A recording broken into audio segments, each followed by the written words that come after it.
Bismillah ar-Rahman ar-Rahim, worthy guests, diplomats, panelists, participants, ladies and gentlemen, Assalamu alaikum and good afternoon. It's my profound privilege and pleasure to address this august gathering of some of the best Pakistani and global minds. Together for Ideas is a very appropriate theme chosen by the organizers of this dialogue. I am certain that the policy practitioners and scholars present here or participating virtually will not only discuss Pakistan's security vision, but also formulate ideas to guide us on how best to tackle Pakistan's future security challenges.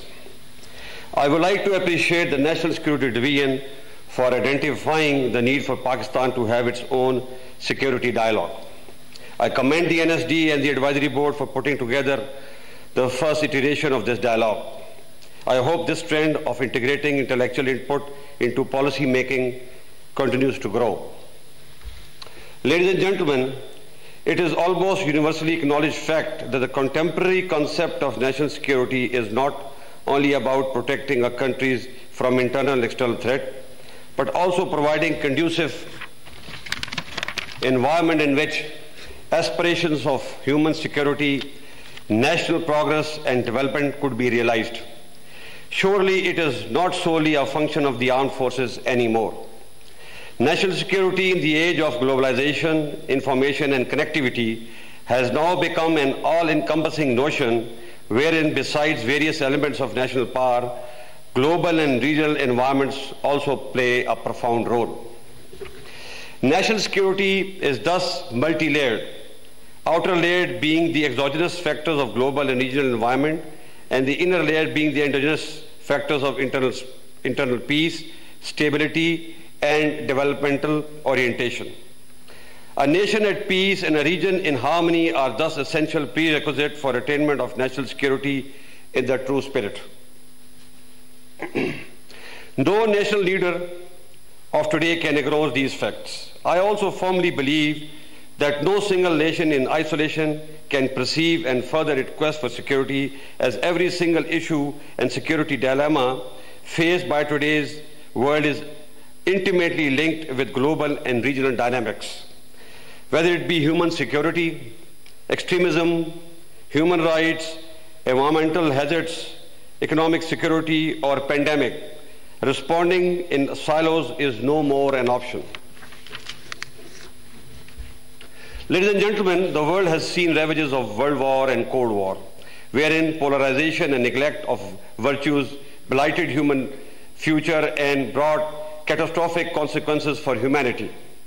On the contrary, we have witnessed how multilateral rule-based platforms contributed towards good of mankind. Today we face the similar choices, whether to stay stitched in the acrimony and toxicity of the past, continue promoting conflict and get into another vicious cycle of war, disease and destruction, or to move ahead, bring the dividends of our technological and scientific advancement to our people and usher in a new era of peace and prosperity. We must not forget the desire to achieve autocracy was historically decisive and stimulus for grabbing more, leading to haves and have-nots. History has taught us that the way ahead has always been through an interconnected, interdependent, and collective sense of security. Today, the leading drivers of change in the world are demography, economy, and technology. However, one issue which remains central to this concept is economic security and cooperation. Frayed relations between various power centers of global and the globe and boomeranging of competing alliances can bring nothing but another stint of Cold War. It is naive to apply the failed solution of yesteryears to the challenge of today and tomorrow. It is important for the world that the leading global players must reach a stable equilibrium in their relations through convergence instead of divergence. In this environment, developing countries like Pakistan today faces multi-dimensional challenges which cannot be navigated single-handedly. Similar situation is confronted by other countries in our region as well. Therefore, we all require a multilateral global and regional approach and cooperation to overcome these challenges. Dear participants, you are well aware that South Asia is home to 1/4 of the world's population. However, despite tremendous human resource and potential, the unsettled disputes are dragging this region back to the swamps of poverty and underdevelopment. It is saddening to know that even today it is amongst the least integrated regions of the world in terms of trade, infrastructure, water, and energy cooperation. On top of it, despite being one of the most impoverished regions of the world, we end up spending a lot of our money on defense, which naturally comes at the expense of human development. Pakistan has been one of the few countries which, despite the rising security challenges, has resisted the temptation of involving itself in an arms race. Our defense expenditure have rather reduced instead of increasing. This is not an easy undertaking, especially once you live in a hostile and unstable neighborhood. But having said that, let me say profoundly that we are ready to improve our environment by resolving all our outstanding issues with our neighbors through dialogue in a dignified and peaceful manner. However, it is important to state that this choice is deliberate and based on rationality and not as a result of any pressure. In our sincere desire to recast Pakistan's image as a peace-loving nation and a useful member of international community. Our leadership's vision is, alhamdulillah, transformational in this regard. We have learned from the past to evolve and are willing to move ahead towards a new future. Ladies and gentlemen, the world knows that we are a geostrategically placed to be a bridge between civilization and connecting conduit between the regional economies. We are a nation of significance due to our large and enterprising demography, fertile soil, and adequate logistic infrastructure. We intend to leverage our vital geostrategic location for our own regional and global benefit. Our robust role in current quest for peace in Afghanistan is proof of our goodwill and understanding of our global and moral obligations. Our close collaboration and crucial support for peace process has led to the historic agreement between Taliban and US and paved the way for intra-Afghan dialogue. We will continue to emphasize on a sustained and inclusive peace process for the betterment of people of Afghanistan and regional peace. Moreover, beside offering our all-out support to Afghanistan peace process, we have also undertaken unprecedented steps to enhance Afghanistan's trade and connectivity by re-energizing Afghan-Pakistan transit trade agreement and also providing access to Afghanistan to export her goods to India. Improving economic and trade environment along Pak-Afghan border by establishing border markets and development of infrastructure. Being part of energy and trade corridor binding Central, South and West Asia through land routes and inviting Afghanistan to be part of CPEC.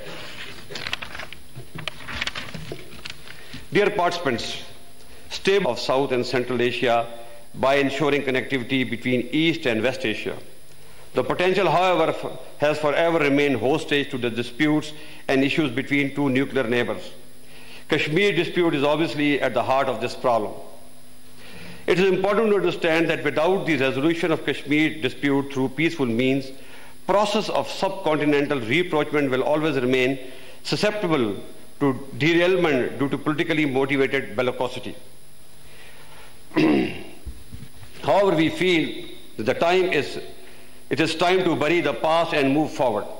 But for resumption of peaceful process or meaningful dialogue, our neighbor will have to create conducive environment, particularly in Indian-occupied Kashmir. Ladies and gentlemen, today we are a nation of 207 million with tremendous geo-economic potential. In order to carve a promising future for our people, it is important for us to embark upon a solid economic roadmap backed up by infrastructural development and regional integration. Our choices with respect to the same have been clear and explicit. This geo-economic vision is centered around 4 pillars. 1. Moving towards a lasting and enduring peace within and outside. 2.